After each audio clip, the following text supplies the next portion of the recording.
para ir até a cidade de Nínive, que era a capital da Assíria, então a potência mundial da época, para trazer uma mensagem de juízo ao povo de Nínive. Por causa da maldade do povo de Nínive, Deus iria destruir Nínive.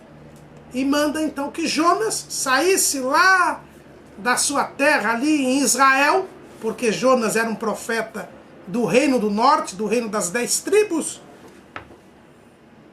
e mandasse ele sair de lá e ir até Nínive e levar esta mensagem.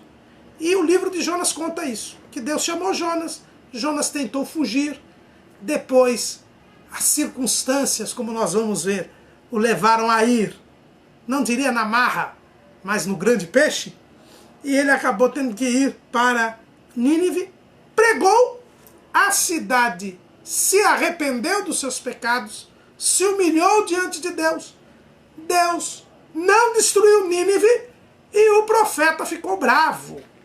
E termina o livro Deus mostrando para Jonas que não tinha sentido nenhum Jonas ficar bravo diante da manifestação da misericórdia de Deus. É este o tema que o pastor Ezequias Soares, que é o nosso comentarista desse trimestre, quer nos mostrar.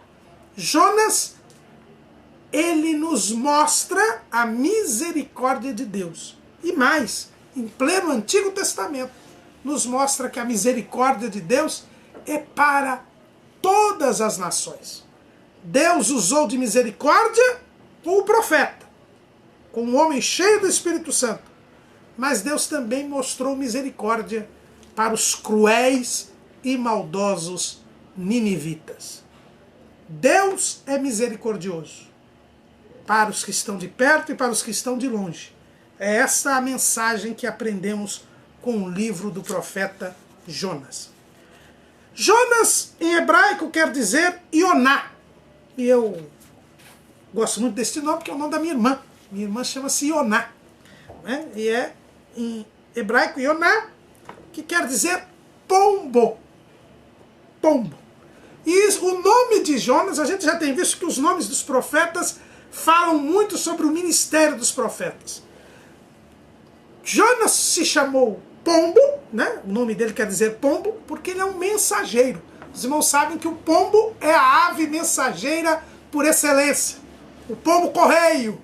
Né? Na antiguidade, as pessoas não tinham internet, não tinham e-mail, então eles mandavam as mensagens normalmente por pombos. E os pombos correios existem até hoje. E são usados aqui em São Paulo, não sei nos outros estados aí, mas aqui em São Paulo, houve um tempo atrás aí que os pombos, eu ainda acho que eles continuam sendo usados pelo crime organizado. O crime organizado está mandando pombos correios levar cartas, bilhetes, chip de celular para os presos nas cadeias. Por quê? Porque eles colocam um bloqueador de celular, o celular não pega, ou pelo menos não deveria pegar. Mas o pombo passa por todo isso daí. Pode pôr, estou aqui sendo assistido pelo irmão João, mostra aí o irmão João, né? O irmão João, que é policial militar reformado, pode pôr a guarda que for lá. Ele não aprendeu a matar pombo. Aliás, não pode por causa do Ibama, não é?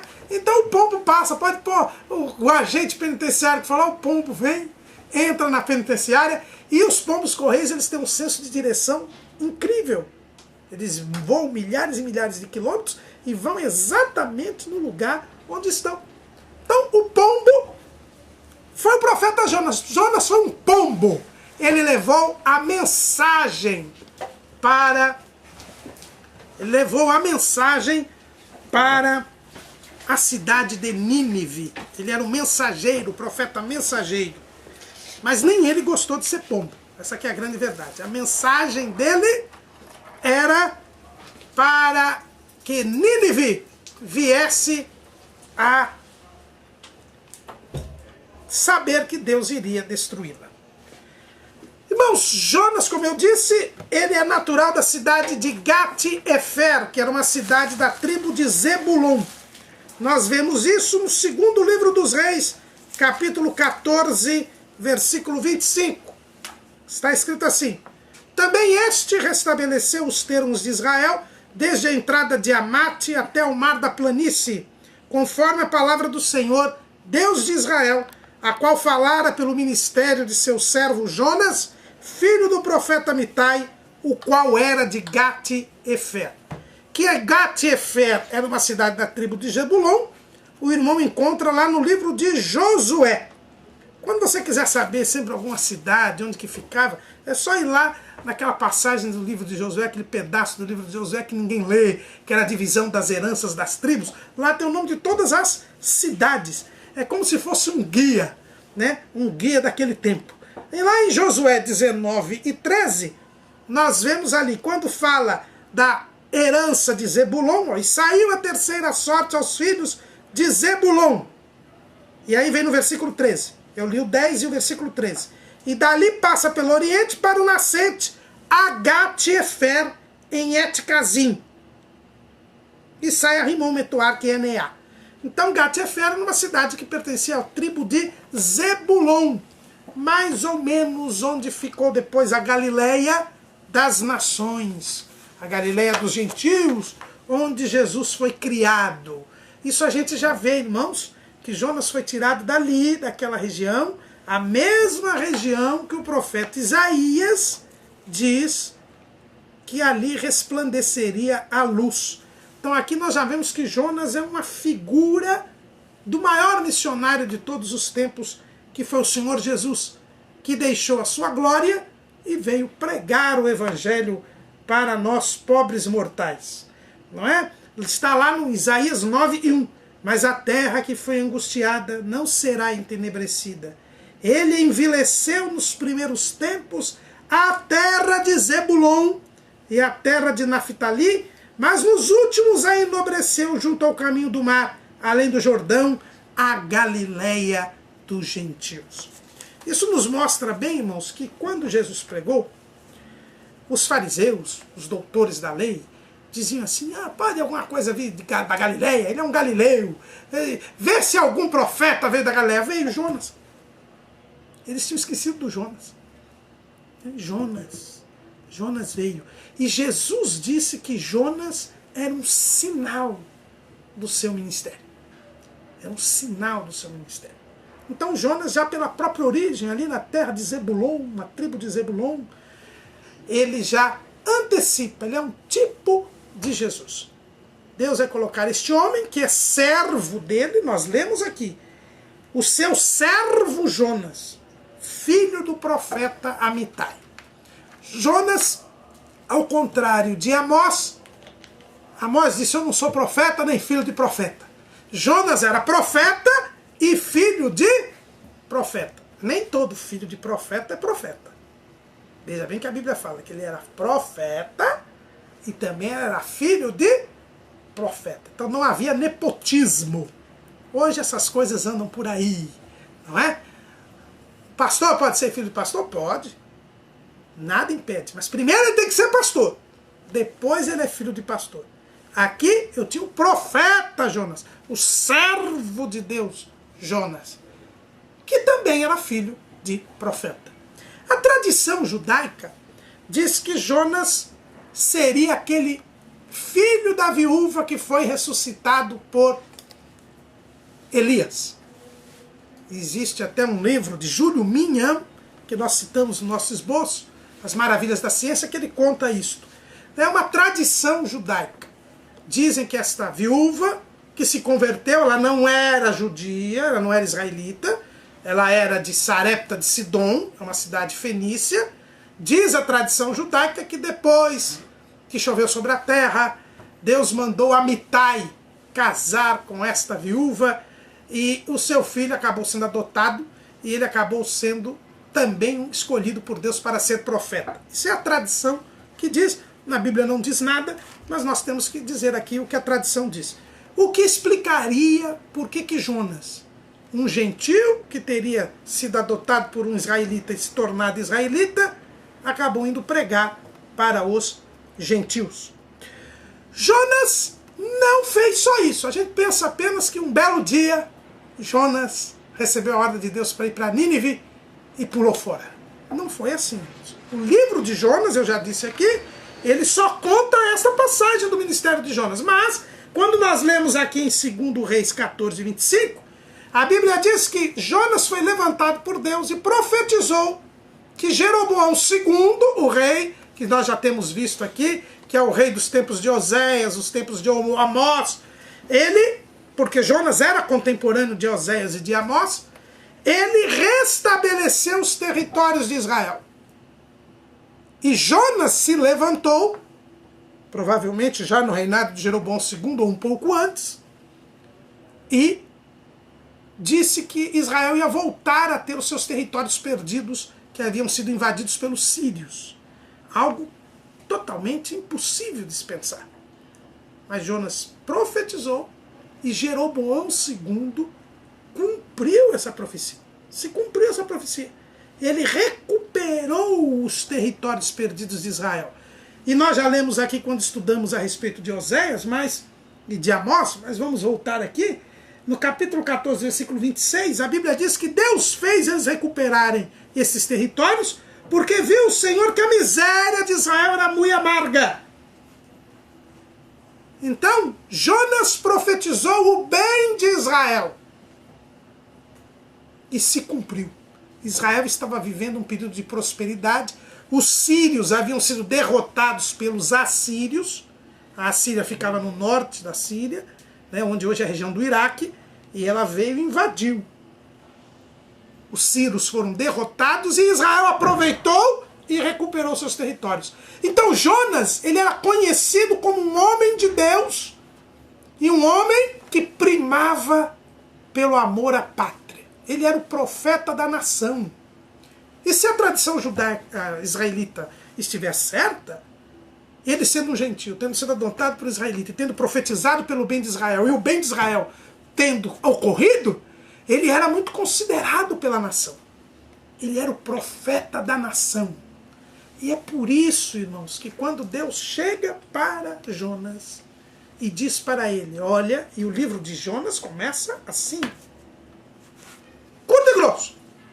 E veio a palavra do Senhor a Jonas, filho de Amitai, dizendo, levanta-te e vai à grande cidade de Nínive e clama contra ela, porque a sua malícia subiu até mim. A Bíblia diz que Jonas era servo de Deus. Então todo servo de Deus é um homem que gosta das coisas corretas, é um homem que vive em santidade, principalmente Jonas, que era um homem cheio do Espírito de Deus. E ele havia profetizado que Deus haveria de restaurar Israel. Ele era famoso porque ele era o profeta da nação. O homem que trouxe a bênção de Deus para Israel. E agora Deus diz para ele, vai até Nínive, que era a capital da Assíria, que era a maior ameaça para Israel, porque eles tinham destruído a Síria. O próximo que eles iriam invadir era Israel. E Deus diz, vai lá e diz que eu vou destruir, porque a maldade dela tem chegado até mim. Certamente, irmãos, Jonas disse, olha, o meu povo de Israel estava em pecado, na idolatria. Deus teve pena dele e restaurou até os territórios dele. Eu mesmo dei a mensagem, se cumpriu. Agora, se eu for lá, Deus também vai fazer o bem para aquele povo. E a gente quer que aquela raça acabe de hoje. Já tinha que ter acabado. Porque é a maior ameaça para nós. Se Deus destruir Nínive, destruir a Assíria, como dizia meu finado avô, baialô. Quer dizer, acabou, não tem mais problema. Essa prosperidade vai seguir indefinidamente. Foi este o pensamento de Jonas. Num período de grande prosperidade, que ele mesmo havia profetizado que ia acontecer. Edward Rees e Frank Classen, os autores da Bíblia em ordem cronológica, dizem inclusive que Jonas, ele profetizou entre o primeiro período do ministério de Oséias e antes do ministério de Amós. O primeiro período do ministério de Oséias, os irmãos se lembram, nós estudamos na lição de número 2, foi aquele período em que ele casou com a prostituta, em que ele fez a mensagem através dele próprio.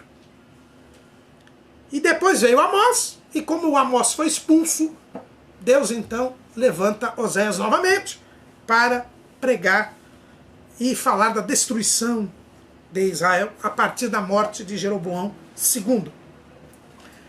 Então Jonas profetizou aí entre Oséias e Amós.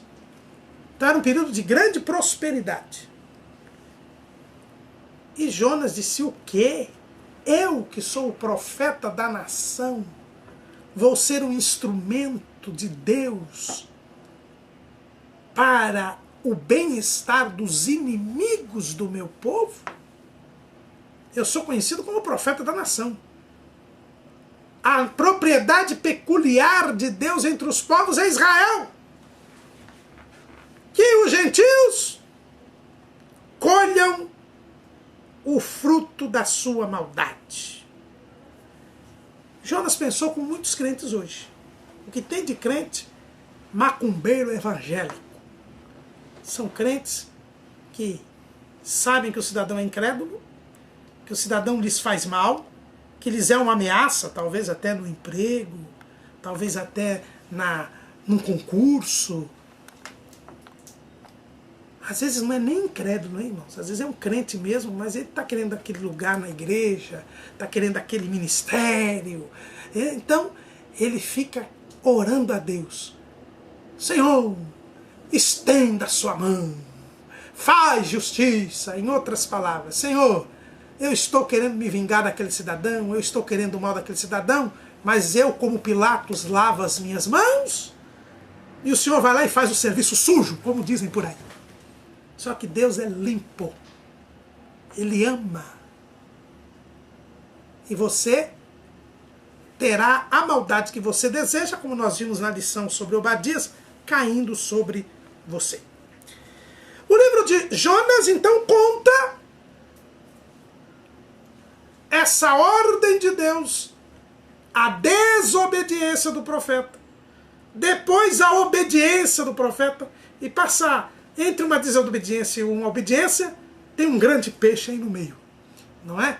Espero que você não tenha que ficar no ventre do inferno, como disse Jonas, para que você de desobediente passe a obediente. Já é uma lição atual do livro de Jonas, porque tem muito crente desobediente hoje, infelizmente.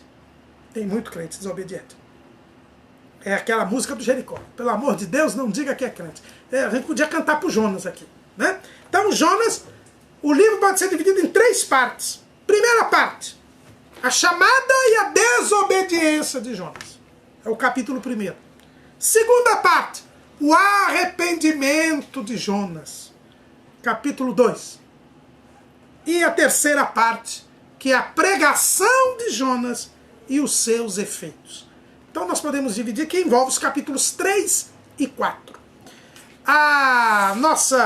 O nosso setor de educação cristã dividiu o livro de Jonas em 2 partes apenas.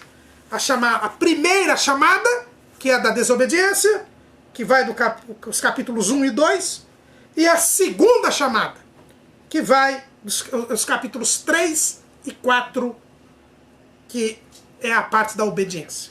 Mas vamos ficar aqui com essas 3 divisões que nós adotamos em nosso esboço. Lembrando também que o livro de Jonas tem 4 capítulos assim, tanto na Bíblia hebraica quanto na nossa Bíblia. Só que a divisão de versículos é um pouco diferente.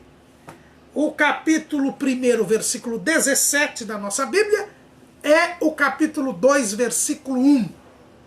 E aí depois, por isso que, se você for consultar uma Bíblia hebraica, todos os versículos nossos do capítulo 2 tem um número a mais, né? Porque ele só tem 16 versículos no primeiro capítulo, e depois o 2.1 deles é o nosso 1.17, e o 2.1 nosso é o 2.2, e assim por diante. Mas como eu disse para os irmãos, essa divisão de capítulos e de versículos é algo recente, né, na Bíblia, nos séculos 12, 13 e 14, não é algo inspirado, e o texto é o mesmo, não há acréscimo nem diminuição. Então vamos começar com essa primeira parte, não é? Jonas recebe a ordem de Deus, vai para Nínive e clama contra ela. E Jonas falou: o Senhor está me mandando para Nínive? Pois eu vou para o lugar mais longe que existe. Eu vou para Tarsis. Irmãos, Tarsis era naquele tempo o fim do mundo. Tarsis era ali na Espanha, ali quase indo para o Oceano Atlântico. Era o limite do mundo conhecido de então. E Jonas disse: lá no fim do mundo Deus com certeza não está. Deus não está. Ele não vai até o fim do mundo. Ele tem que cuidar de Israel. Ele está já preocupado aqui com a Síria, que é aqui pertinho, mas eu vou lá para o fim do mundo. E lá eu não vou obedecer a Deus. Ele não tem nem como me achar lá. Irmãos, tem muito crente que também vai para o fim do mundo. Estes crentes são o fim do mundo. Só que nós temos que ler o Salmo 139. Se você ainda está fazendo alguma coisa escondida por aí, ninguém está vendo, sua mulher não sabe, seu marido não sabe, seu filho não sabe, seu pastor não sabe, mas Deus sabe. Deus está em todos os lugares, conhece todas as coisas. Não faça esta tolice que Jonas fez. Por que Jonas agiu assim? Eu já disse aqui. Ele tinha se tornado famoso como profeta da nação. E ele ficou mais impressionado com a nação do que com Deus. Segundo, ele sabia que Deus tinha sido misericordioso com Israel. E ele, por ser servo de Deus e profeta de Deus, ele sabia o caráter de Deus. Então ele sabia que Nínive também seria abençoada como tinha sido Israel abençoado. E ele não queria a bênção de Nínive. Porque Nínive forte, abençoada, era uma ameaça para Israel. E terceiro, ele disse: eu sou profeta. Como profeta, eu tenho que falar para o meu povo, para o povo de Deus. Eu quero Deus só para o meu povo. Eu não quero Deus para os outros. Hoje tem muita gente que pensa assim. Pensa que Deus é só dele, é só da igreja dele, que Deus só pode abençoá-lo. Aliás, esse egoísmo, esse individualismo que nós estamos vivendo hoje, é isso. Deus para mim e depois para mim. E o resto fica com o diabo. Não é assim não, irmãos. Jonas estava muito voltado para a sua nação. Mas Deus é Deus de todos. Ele tinha esquecido que Deus havia falado quando escolheu Israel. Deus escolheu Israel? Escolheu. Israel é de Deus? É de Deus. Mas não é só Israel que é de Deus. Está lá em Êxodo 19, versículo 5. Agora, pois, se diligentemente ouvirdes a minha voz e guardardes o meu conserto, então sereis a minha propriedade peculiar dentre todos os povos. Porque toda a terra é minha. Israel era um povo especial. Como a igreja hoje, Paulo escrevendo a Tito, diz que nós somos um povo especial. Mas Deus não é só Deus dos crentes. Os incrédulos é que diz o Deus dos crentes. E a gente tem que dizer para eles: o Deus dos crentes também é o Deus dos incrédulos. Ele é o nosso Deus. Toda a terra é dele. Mas Jonas disse: não, com isso não. O que é isso? Eu quero as bênçãos para Israel. Eu quero o bem de Israel, a prosperidade de Israel. E que Nínive seja destruída. E ele então foi para o lugar mais longe. Se já se descobrisse que existia o Brasil naquele tempo, ele vinha para o Brasil. Ele foi para o lugar mais longe. Irmão, só que por mais longe que você vai, você sempre está perto de Deus. Principalmente o servo de Deus. O servo de Deus está pertinho, em comunhão com Deus. E Jonas foi. E o que é interessante, irmãos, é o seguinte: como é difícil ser desobediente a Deus. Nínive era incrédulo. Irmãos, os ninivitas, eles eram... A história conta. Nosso esboço eu dou algumas passagens explicando isso. Os ninivitas, eles eram o povo mais cruel que existiu na face da terra. Eles tinham o prazer de torturar e fazer sofrer os seus inimigos. Eles não matavam apenas, eles torturavam. Existe uma técnica, a técnica mais cruel que existe até hoje, na história, foi criada pelos assírios. Era chamado empalamento. Os irmãos sabem que o nosso aparelho digestivo tem 2 buracos, não é? Um que entra e o outro que sai. A boca e lá no reto, os irmãos sabem que sai o que não serve. Então, qual era o prazer dos ninivitas? O prazer dos ninivitas era quando pegavam os soldados vencidos, ou os povos vencidos. Não precisava ser soldado, não, mulher, criança. Eles gostavam de enfiar um pau por aqui para sair pelo outro lado. Ou então do outro lado para sair por aqui. Isso se chama empalamento. É um negócio terrível. É pôr as tripas. Existe uma expressão hoje que fala assim, pôr as tripas para fora. Não é? É por causa dos assírios. Esse era o povo. E a maldade deles era tão grande. Não é só porque a história diz. Era grande mesmo porque Deus resolveu destruir. Quer dizer, chegou ao limite. E Jonas falou, esse povo merece isso mesmo. Será que você não tem falado isso? Quando você vê esses verdadeiros animais, vamos falar dos animais daqui a pouco, esses verdadeiros animais que estão aí na mídia, cruéis, que torturam as pessoas. Outro dia estávamos vindo, ontem, né? Prenderam o primeiro aí, que matou aí uma universitária, mas antes bateu, espancou e também cortou a orelha dela para depois matar. Não era só dar um tiro, mas as pessoas são cruéis, são verdadeiros animais. Nínive estava cheio desses animais. E você, às vezes, você olha uma coisa dessa e diz assim, merece morrer. Mas Deus não pensa assim. Deus, para esse povo, Deus mandou o profeta pregar, para avisar que ele iria destruir. Agora, quando Jonas desobedeceu, olha que interessante. Eu fiquei aqui estudando essa lição, eu fiquei chocado, confesso aos irmãos. Para Nínive, Deus mandou um profeta que ia andar não sei quantos quilômetros, 600, 700, uns 1000 quilômetros, para chegar lá e ainda avisar. Apesar de eles serem maus, cruéis. Mas eram incrédulos, gentios, não conheciam a Deus. Então Deus retarda o juízo para dar uma chance. Agora o profeta que já conhecia Deus, foi ele entrar no navio. A Bíblia diz, ele entrou no navio. O navio zarpou. E o versículo 4 diz, mas o Senhor mandou ao mar um grande vento, e fez-se no mar uma grande tempestade, e o navio já estava para quebrar-se.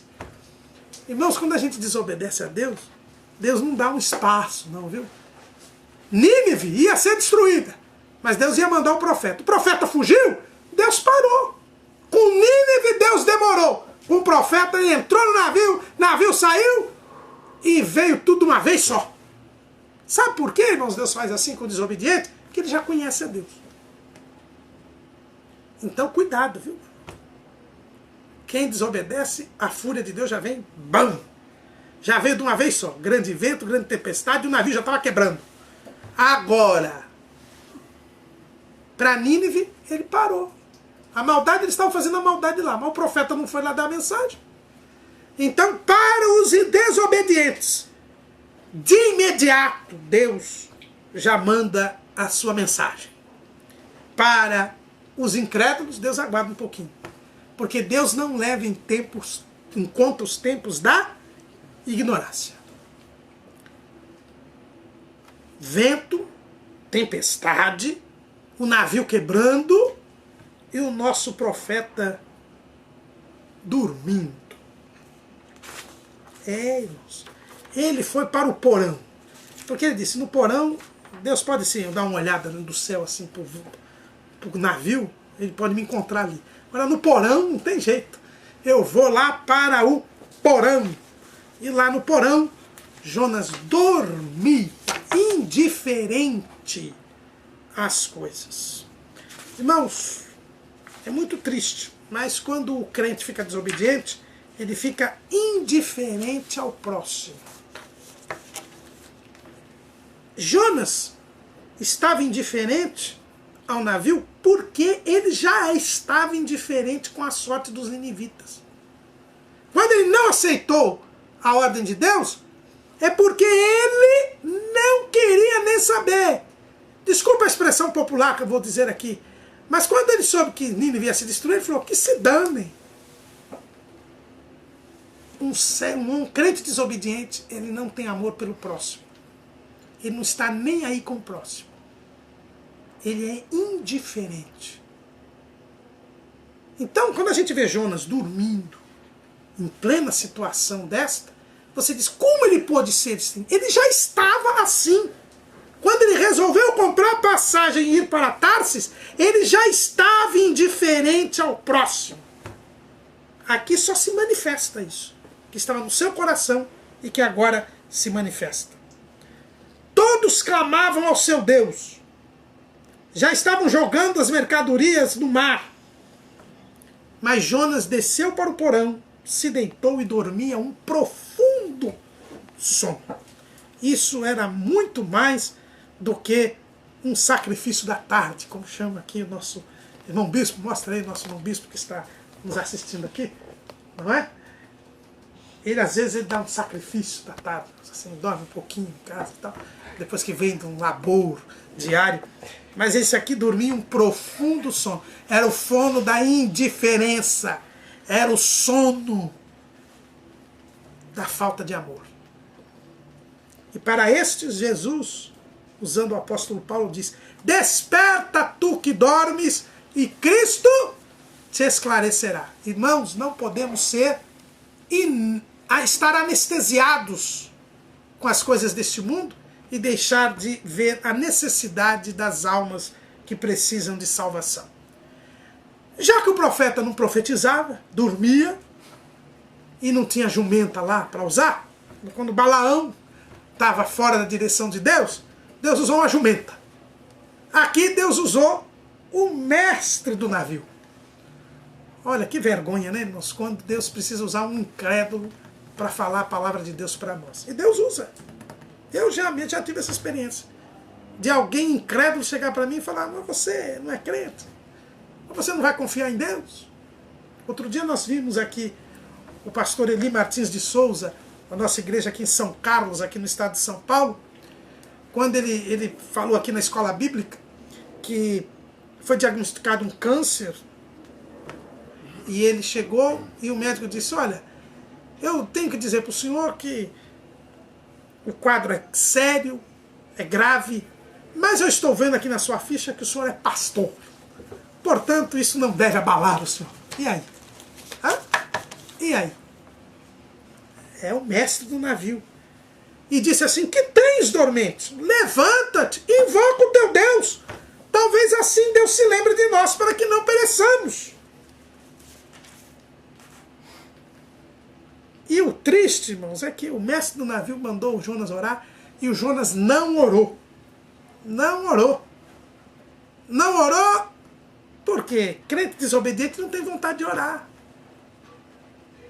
Ele tem medo. Ele sabe que está em falta com Deus.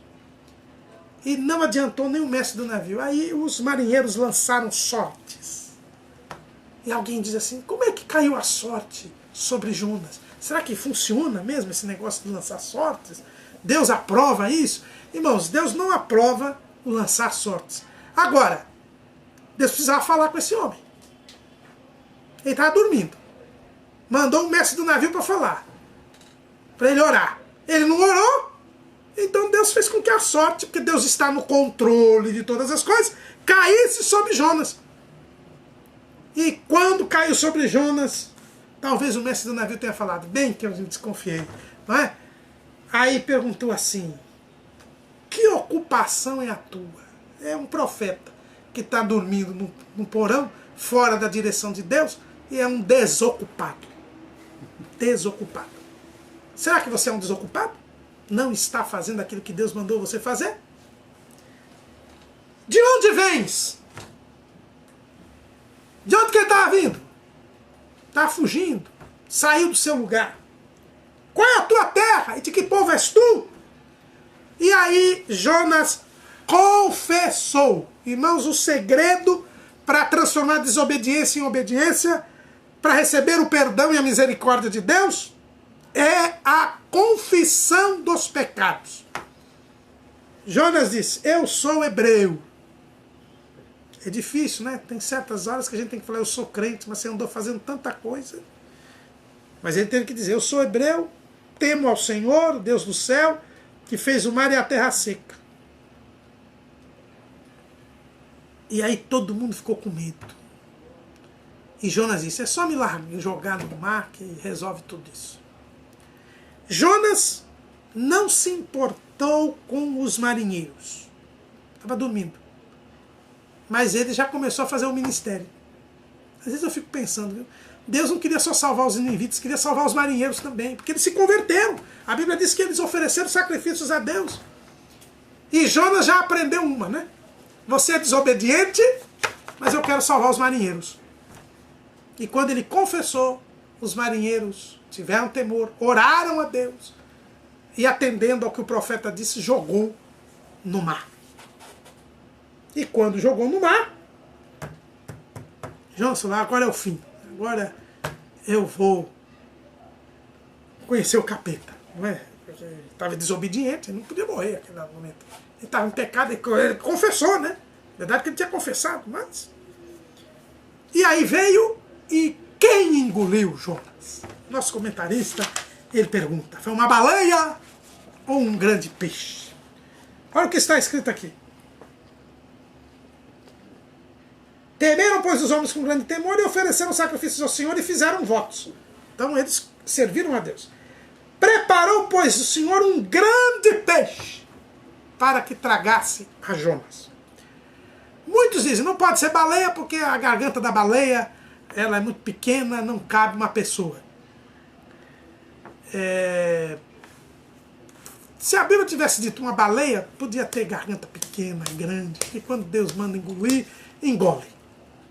Não é? Então não é porque a baleia tem uma garganta pequena que eu vou dizer não foi uma baleia. Não, eu vou dizer que não foi uma baleia porque a Bíblia diz que foi um grande peixe. Mas o irmão pode dizer, mas abre a sua Bíblia lá em Mateus, capítulo 12, versículo 38. Não é? E diz lá que foi uma baleia. Versículo 40, 12 e 40. Pois como Jonas esteve 3 dias e 3 noites no ventre da baleia, assim estará o Filho do Homem 3 dias e 3 noites no seio da terra. Acontece, irmãos, que a Bíblia não foi escrita em português. A Bíblia aqui, o Novo Testamento, foi escrito em grego. E a palavra grega aqui é ketos, de onde vem a palavra cetáceo. Quem são os cetáceos? Vai lá no seu livro de biologia, de zoologia, e vai ver lá que os cetáceos são os mamíferos marinhos. Baleia, golfinho e tudo. Porque ketos em grego quer dizer monstro marinho. Quer dizer, um animal grande. Então, essa tradução de baleia, que está aqui em Mateus 12, 40, não é a melhor tradução. É ketos, em grego quer dizer monstro marinho, um animal do mar grande. Então foi um grande peixe. Até porque baleia não é peixe, é mamífero. Então foi um grande peixe. Júlio Mignon, no seu livro As Maravilhas da Ciência, ele defende que foi um esturjão. E chega até a mostrar, porque o esturjão ele nada tanto na água doce quanto na água salgada, porque ele entende que Jonas foi jogado em Nínive. Eu já não entendo assim, que ele não foi jogado em Nínive. Mas se ele tivesse sido jogado em Nínive, Nínive não tem mar. Cuidado, tem uns pregadores por aí que diz assim, e o peixe jogou na praia, o Jonas, lá na cidade de Nínive. Nínive não tem praia de marinha, não é banhada pelo mar. Nínive fica às margens do rio Tigre, lá na Mesopotâmia, onde hoje é o Iraque. Então teria que ser um peixe que anda tanto no mar quanto na água doce. E esse esturjão, Júlio Mignon entende que seja. Só que eu, né, que nada, né? Então, é nada mesmo, né? O peixe não anda, ele nada. É isso mesmo. Só que eu não vou dizer, porque eu não entendo que Jonas tenha sido jogado em Nínive. O texto diz assim, que falou, pois, o Senhor ao peixe e ele vomitou a Jonas na terra. E depois diz, e veio a palavra do Senhor segunda vez a Jonas dizendo, levanta-te e vai. Então ele não estava em Nínive. E isso bate bem, irmãos, porque a Bíblia fala o seguinte, lembra-te, pois, de onde caíste. Então Deus mandou o peixe vomitar, eu tenho quase certeza absoluta, isso é uma coisa minha, mas para mim ele vomitou bem no porto de onde ele pegou o navio. É, para voltar ali, onde você errou. Mas antes de Jonas ser vomitado na terra, ele orou. Tá vendo, irmão? Quem não quer orar no porão do navio, ora no ventre do peixe. Ele orou e disse do ventre do inferno, com as algas no meio dele, as algas se enrolaram na cabeça dele, não é? Ele não quis orar por bem, orou por mal. Tem uns crentes que precisam de um peixe. Que hoje em dia o povo vem para a igreja e não ora, né? Não é peixe para comer, não. Precisa peixe para orar. Viu? Precisa de engolir um grande peixe engolido. Talvez você esteja com a cabeça enrolada, com seus problemas todos assim. Sabe por que você está todo enrolado assim? Você está num verdadeiro inferno. Foi o que ele disse. Ele disse, olha, na minha angústia clamei ao Senhor e ele me respondeu. Do ventre do inferno gritei e tu ouviste a minha voz. Aí, interessante, né? Ele achou que no porão do Davi Deus não ia vê-lo. Que em Tarsis Deus não ia vê-lo. Agora ele aprendeu que até dentro da barriga do peixe Deus ouve.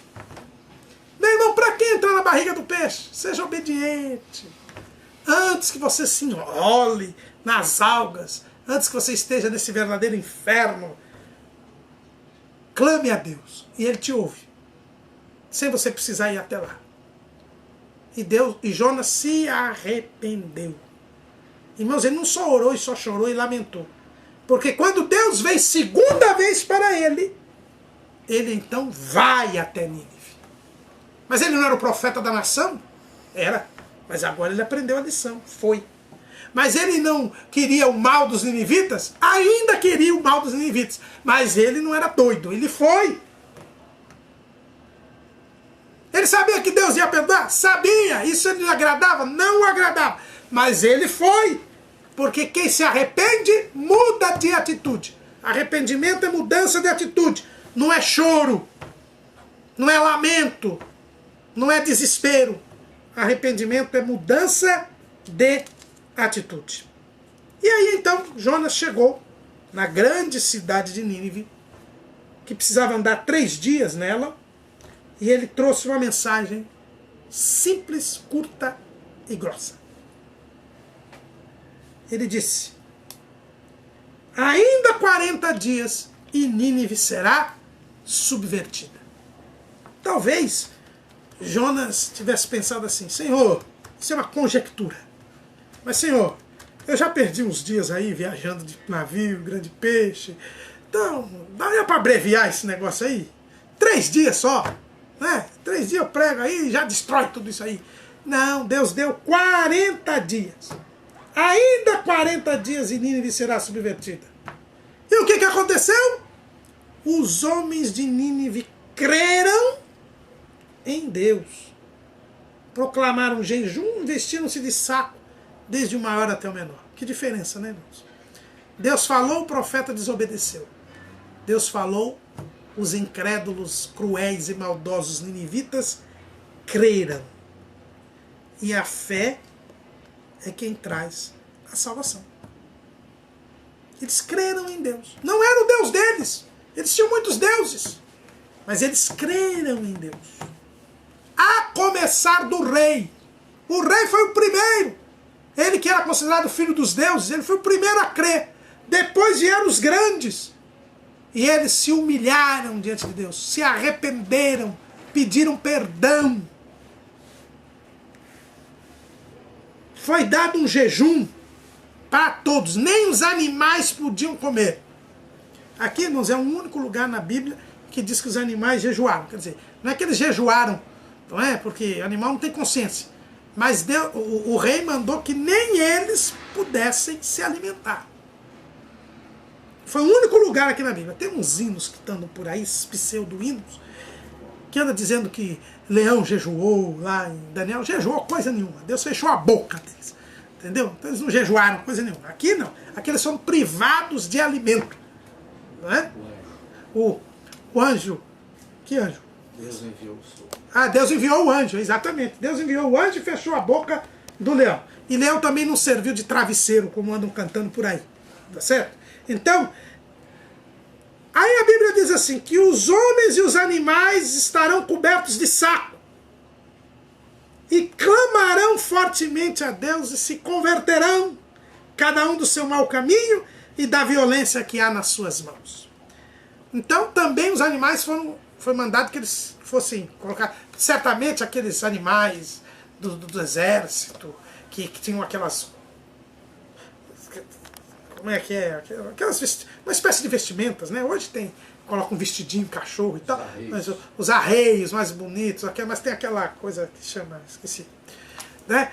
Que era do rei e tal, que era pomposo, não, eles colocaram todas as vestimentas nos homens, todos vestidos de saco, que era um sinal de humilhação e de arrependimento no Oriente, e os animais também tiraram toda a pompa dos animais. Nosso saudoso pastor Walter Marques de Mello, ele sempre defendia aqui que esses animais eram aqueles homens cruéis, que são verdadeiros animais, como nós encontramos hoje esses bandidos cruéis, desalmados. E nós concordamos com ele, porque animal não pode se converter. A Bíblia diz assim, clamarão e se converterão. E no final do livro, diz assim, que Deus diz, eu não terei compaixão de mais de 120 mil homens e também muitos animais. Então esses animais aqui não envolve só os seres humanos, envolve só animais, né? Envolve também essas pessoas extremamente cruéis e desalmadas. Paulo, certa feita, diz assim para Tito que eles tinham lá em Creta verdadeiras bestas feras. Nós temos homens aí, irmãos, que nós vemos isso aí é um bicho em forma humana, não tem nenhum respeito, nenhuma dignidade para o próximo, é cruel, tortura, mata, esfola, corta em pedacinho, esse aí merecia a pena de morte. Não, irmãos, Deus quer salvá-los. Nós não podemos ser como Jonas, querendo o mal desta gente. Deus quer salvá-los. Porque a graça de Deus se é manifestada, trazendo salvação a todos os homens. Desde o pior e mais cruel criminoso, até o mais bonzinho, até o mais caridoso. Deus quis a salvação dos ninivitas e quis a salvação de Cornélio. Cornélio era um homem piedoso, dava esmolas, bonzinho. Só faltava ser salvo. Então Deus queria salvá-lo e salvou. Mas Deus queria salvar Nínive também. Não sejamos como Jonas. E a Bíblia diz que Deus se arrependeu. Mas Deus se arrepende? Deus não é imutável, nele não há sombra de variação. Como é que Deus se arrependeu? Irmãos, Deus é imutável. Deus, quando a Bíblia fala que ele se arrepende, é para que nós entendamos o que aconteceu. Porque a Bíblia é a revelação de Deus para o homem. E Deus está muito acima de nós, então ele precisa usar uma linguagem para a gente entender. Por exemplo, esta garrafa aqui está ao meu lado direito. Para vocês aí é esquerdo, mas no meu é direito. Certo? Aqui. Portanto, eu estou à esquerda da garrafa. Agora, vejam bem. A garrafa ficou do meu lado esquerdo. E eu fiquei do lado direito da garrafa. Eu pergunto, eu mudei de posição? Não, eu não mudei de posição. Mas eu estava à esquerda da garrafa. E agora estou à direita da garrafa. Quem mudou de posição foi a garrafa. Foi o que aconteceu com os ninivitas. Eles é que mudaram de posição. De maldade, de prática do pecado, de indiferença em relação ao Deus verdadeiro, que é o Deus de Israel.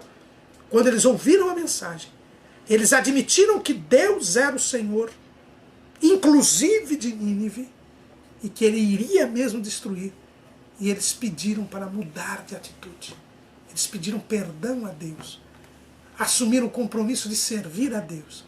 E como era um compromisso sincero e verdadeiro, desde o mais bonzinho até os animais, Deus não mudou de posição. Mas agora que estava à direita, ele estava agora à esquerda. Ou seja, aquilo que era juízo, agora passou a ser misericórdia. Jonas, tendo pregado, desconfiando que Deus iria perdoá-los, mas ele fez, como diz o pastor Alderi Nelson Rocha, numa pregação muito conhecida dele, sentou na arquibancada. Chegou, foi para uma colina, montou a tendinha e falou, vou ver agora a destruição de Nínive, que é a salvação do meu povo. Esse povo ruim não vai crer na minha mensagem. Esse povo ruim não vai dar nem crédito ao Deus de Israel. E eu vou ver todo mundo, talvez ele tenha pensado, vai ser igual Sodoma e Gomorra, queimando tudo. E não aconteceu nada. E aí ele ficou bravo, ele ficou ressentido. A Bíblia diz que ele ficou ressentido. Não, crente desobediente, crente sem amor, ele fica ressentido, é todo melindroso. É todo crente não me toques. E Jonas ficou bravo. E pediu para morrer. Eu fiquei desmoralizado agora. Agora eu vou chegar lá na minha terra e falar, escuta, você veio isso aqui que a gente ia ficar bem, a gente ficou bem. Você foi se inventar de ir lá em Nínive, dizer que eles iam destruir e agora eles estão bem? Como é que é? Eu vou perder minha reputação, senhor. Eu quero morrer. Eu não quero passar vergonha. Aí Deus disse, é razoável este teu ressentimento, Jonas? E aí ele fez nascer uma aboboreira. Uma aboboreira. Parece que o Jonas estava muito quente lá, ou ele devia ser careca. Tem algumas pessoas que acham que ele era careca, porque com sol assim causticante. Quando tem um cabelinho assim, resolve. Agora, quando já fica igual o Bom João, assim, né, Bom João? O sol já está. Aliás, está aqui, está uma coisa interessante, viu, irmão? Tá o Bom João que já perdeu quase tudo, o irmão Bispo já está indo, eu aqui ainda estou com um pouquinho de cabelinho. O irmão Silvio, que não dá para ver aí, ele também já está entrando na... Mas, pelo jeito, dizem, né? A Bíblia não diz. A Bíblia não diz. A Bíblia diz que Eliseu era calvo. Agora o Jonas eu não sei, mas o sol causticante ali não é fácil, deserto, né, no Mesopotâmia ali, onde hoje é o Iraque, não é uma situação, não é um lugar bom. E quando ele viu, nasceu, de um dia para o outro nasceu uma aboboreira. De um dia para o outro nasceu uma aboboreira. E já fazendo uma sombrinha. E o Jonas ficou todo contente com aquela sombrinha e tal. Mas no dia seguinte Deus mandou um bicho que comeu toda a aboboreira. E o Jonas ficou muito triste. E quis morrer por causa da aboboreira. E Deus disse, olha, você tá triste querendo morrer por causa da aboboreira? Foi você que plantou a aboboreira? Não fui eu que criei a aboboreira. E de um dia para o outro, e no outro dia eu não destruí. E você tem amor pela aboboreira? E eu não teria amor por 120 mil homens, além dos animais? E termina o livro de Jonas com esta pergunta. Irmãos, é razoável nós não amarmos o próximo, que foi criado à imagem e semelhança de Deus? É razoável nós querermos ir para o céu e não nos preocuparmos que as pessoas estão indo para o inferno? A graça de Deus se há manifestado trazendo salvação a todos os homens. Nós, como Jonas, somos servos de Deus. Nós, como Jonas, somos chamados a denunciar o pecado e a anunciar ao mundo que o juízo virá. Mas eu e você, assim como Deus, e não como Jonas, precisamos amar as almas que estão caminhando para o inferno. É razoável não amar o próximo? É razoável não pregar o Evangelho? É esta mensagem que Jonas nos deixa. Esta pergunta que deve me inquietar e te inquietar. Porque nós não temos que ser como Jonas, mas temos de ser como Deus.